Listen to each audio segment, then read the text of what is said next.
Hello, kids! Want to make your summer even more awesome? Join 8 amazing kids podcasts, including us, for the Summer Listening Challenge. Here's how it works. Pick 2 episodes from each podcast, mark them off in your tracker, and listen your way through 16 fantastic stories. You'll earn a certificate just for joining, and if you finish them all, you'll get special video messages from all 8 podcast hosts, including us. Grown-ups, check the show notes for all the details and to download your tracker. So, are you ready to hit play and start your summer stories? Let's go! Hello, kids! Coming up in this episode, Sylvaris the Elf has a friendly idea. I made Bubble Burpers, but I made too many for Gobblefunk Day, so I'm sending a basket to the Thundersmashers as a gift. But Fergus and Wizzlethorp explain how this idea will lead to disaster. The whole world of Magimajura will fall apart. The sky will turn purple. The ground will crack open. And once again, we will be joined after the story by Stephanie Samos from Critty Kid. She helps us understand the slippery slope fallacy. A slippery slope argument is a fallacy when it's unlikely that the bad events will follow. But first, let's hear who the talented performers are on this episode. Hi, my name is Kaya. I'm 8 years old. I come from Cavite, Philippines. What I like to do is making paper squishes, swimming, and hanging out with my friends. Hello, I'm Eda. I'm 10 and I love my dog. And I'm from Korea. Hello, my name is Elise and I live in Australia and I just moved house and I went to a very long holiday in Europe and I loved it. And I am 9 years old. My name is Nicholas. I'm 9 years old and I like to play video games and Lego. And I'm from Washington, D.C. Well done, kids. All right, let's get on with the story. The Slippery Slope.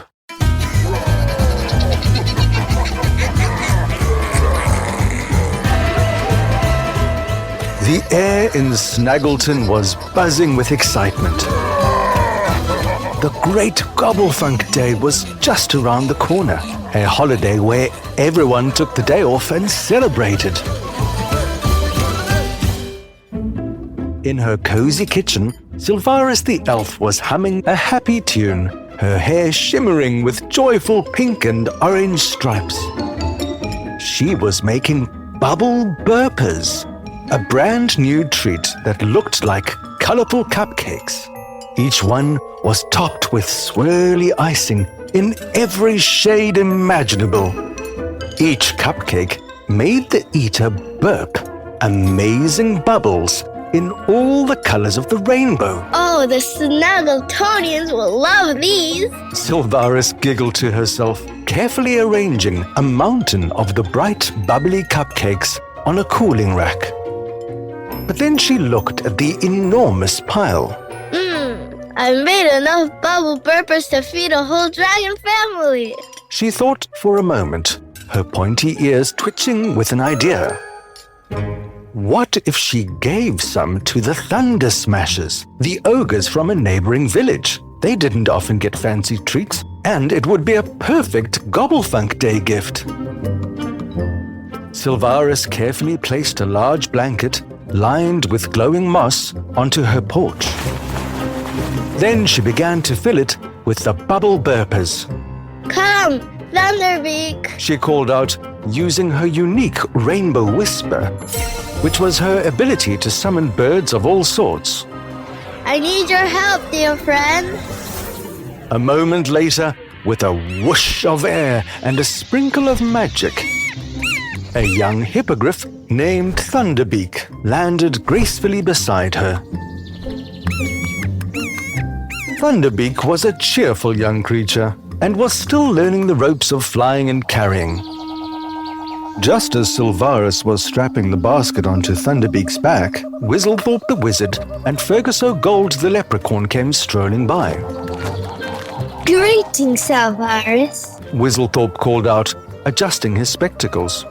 What delicious treats have you been coming up with? Oh, hello, friends. I made Bubble Burpers, but I made too many for Gobblefunk Day, so I'm sending a basket to the Thundersmashers as a gift. Thunderclaw here is going to deliver them. Fergus's eyes, usually twinkling with mischief, widened dramatically. To the Thundersmashers? He exclaimed, tapping his shiny golden cane nervously. Oh, Sylvaris, that is a truly, tremendously bad idea. Wizzlethorp nodded. Indeed, Sylvaris. A very, very bad idea indeed. Sylvaris frowned. Bad idea? But why? It's a gift for Gobblefunk Day. Think, Sylvaris, think. Fergus began, pacing back and forth. If you give the Thundersmashers these delicious Bubble Burpers, they'll like them too much. Exactly. Said Wizzlethorp. They're huge, colossal creatures. Grizzlegore alone is as big as 3 elves stacked up. They'll eat all the cupcakes in one gulp, and then they'll want more. And because they're so big, they'll want lots more. Yes, lots and lots. Fergus added. They'll come stomping into Snaggleton, looking for more Bubble Burpers. And you, kind Sylvaris, will feel bad, and you'll bake more. Wizzlethorp continued, his voice rising. But then, there won't be enough special ingredients in Snaggleton. The moonbeam flour will run out. The starlight sugar will vanish. Soon, there will be a terrible shortage of ingredients all across Snaggleton. A disaster! Fergus wailed. And then, because there's no more starlight sugar in here, the shortage will spread. First to Snarl Sniff, then to the Moon Shadow Mountains, and soon all of Magimajura will run out of ingredients. Sylvaris's ears drooped. Oh dear, no ingredients? Precisely. If there are no ingredients, people can't bake or cook their favorite foods. Everyone will start to get hungry. So hungry. And then Fergus shrieked, his voice getting higher. everyone will get skinnier and skinnier. Their clothes will be too big. Their pants will fall down. It will be a world of wobbly, hangry, pantsless pictures. Sylvaris gasped, picturing the terrible scene, her hair turning a worried shade of green. And then, because everyone is so hungry and their clothes are falling off, Wizzlethorp shouted, throwing his hands in the air. they'll start to fight. They'll argue over the last crumb. Best friends will become enemies. Families will squabble over a single berry. Yes! Fergus bounced on his feet, his cane thumping the ground. It will be chaos. The end of friendship.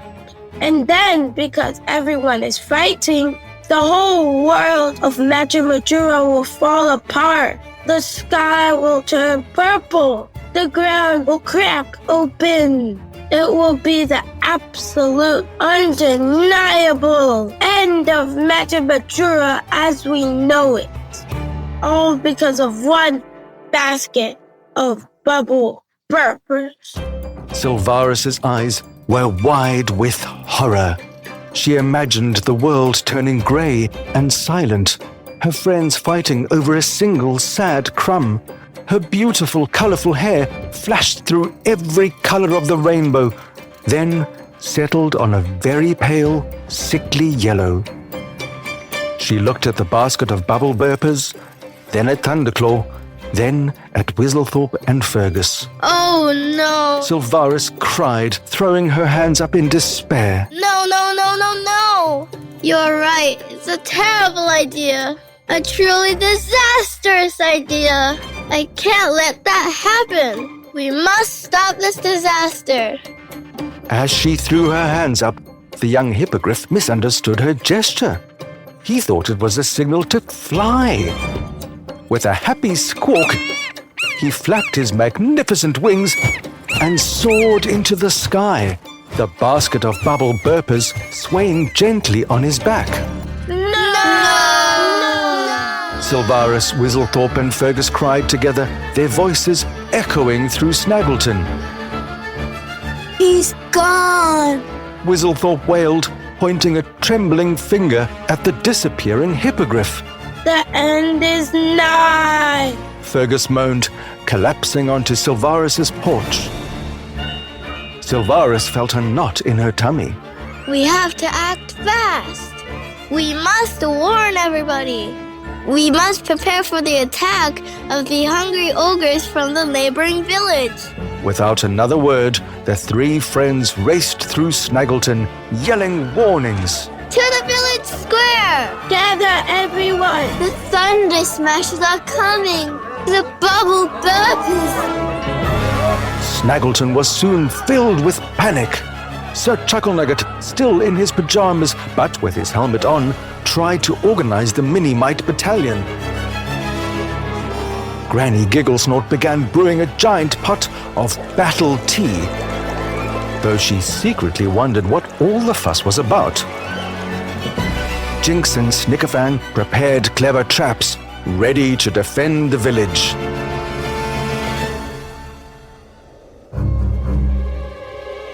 Everyone huddled together, peering nervously towards the direction of the Thundersmashers' territory, waiting for the ground to tremble with their monstrous footsteps. Hours passed. The sun climbed higher, then began to dip low. Still no sign of the ogres, Grizzlegore, Bristleback, or Sludgefoot. Just as the sun began to go down, a familiar flapping sound filled the air. Thunderclaw the hippogriff soared into view, landing softly back on Sylvaris's porch. The basket appeared to be empty. Sylvaris rushed forward, her heart pounding. Thunderclaw, are you alright? Are they coming? Are they angry? Are they hungry for all our food? Thunderclaw nudged the basket with his beak. Inside, there was a large, crinkled piece of parchment. Sylvaris carefully unrolled it. Written in huge, clumsy letters with a few muddy fingerprints, it read, Thank you for the treats. They were yummy. Happy holidays from the Thundersmashers. And underneath, a roughly drawn smiley face. Smiley face. A sigh of relief swept through Snaggleton. Everyone looked at each other, then burst out laughing. Granny Gigglesnort chuckled warmly. Well. Looks like we learned something today. Wizzlethorp looked a bit embarrassed. Yes. He mumbled. It seems our imaginations got a bit carried away. Fergus O'Gold, who had been hiding behind Snotbeard, sheepishly emerged. I suppose my predictions were a touch dramatic. Granny Gigglesnort smiled, her eyes twinkling. Indeed, this is what we call a slippery slope argument, my dearies. It's when someone says that if we do one little thing, then a whole bunch of other bad things are sure to happen one after another, until everything is a complete disaster. Often, those bad things aren't really going to happen at all. So, sending the Thundersmashers some treats didn't mean the end of the world? Sylvaris said, her hair returning to its cheerful, sparkling colors. Not at all. It just meant a happy Gobblefunk day for everyone. The Snaggletonians cheered. Their fears replaced with relief and a good laugh. They learned that day that sometimes a tiny act doesn't lead to a giant disaster, and that it's important not to slide down a slippery slope of worries that might not even be real.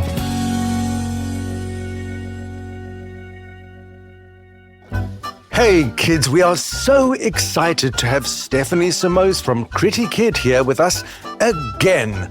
Last time we talked about strawman fallacies, and today Stephanie is back to help us understand another tricky way people sometimes argue. Stephanie, last week you explained that a fallacy is when someone makes an argument that sounds right, but if you look closely, it actually doesn't make sense. Yep, that's exactly right. This week we are talking about the slippery slope fallacy.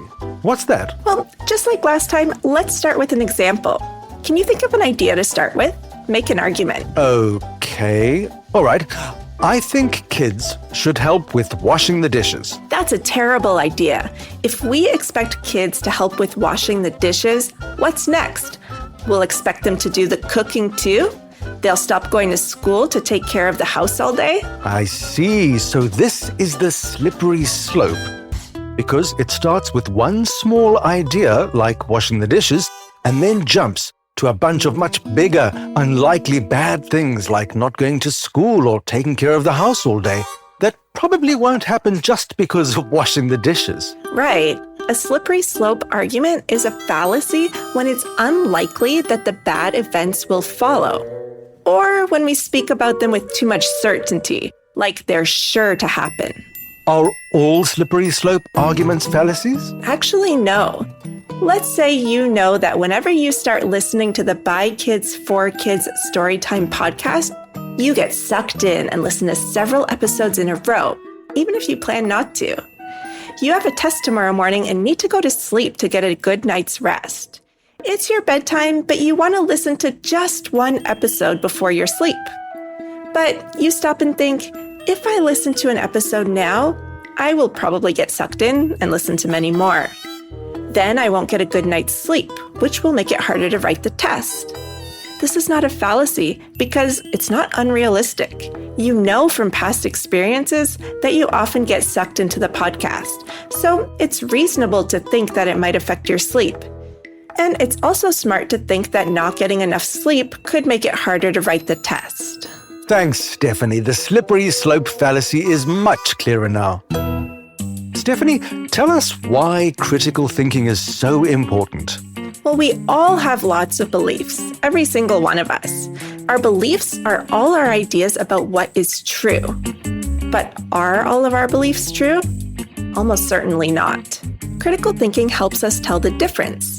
It's the habit of testing our beliefs with questions like, do I have evidence for this belief? And why do I think this is true? We also hear all sorts of claims from other people about what's true every day. Are all of these claims true? Definitely not. Critical thinking helps us to question things that other people say before we accept them as true. So critical thinking is like a defense system for our minds. It protects us in two ways. It helps us notice when we are fooling ourselves, like remembering something the wrong way or hanging on to an old belief that we don't have evidence for. And it helps us spot times when other people are trying to fool us. I love that expression, a defense system for our minds. It feels so empowering. Kids, if you'd like to find out more about Critty Kid, go to crittykid.com. That's CRITIKID.com.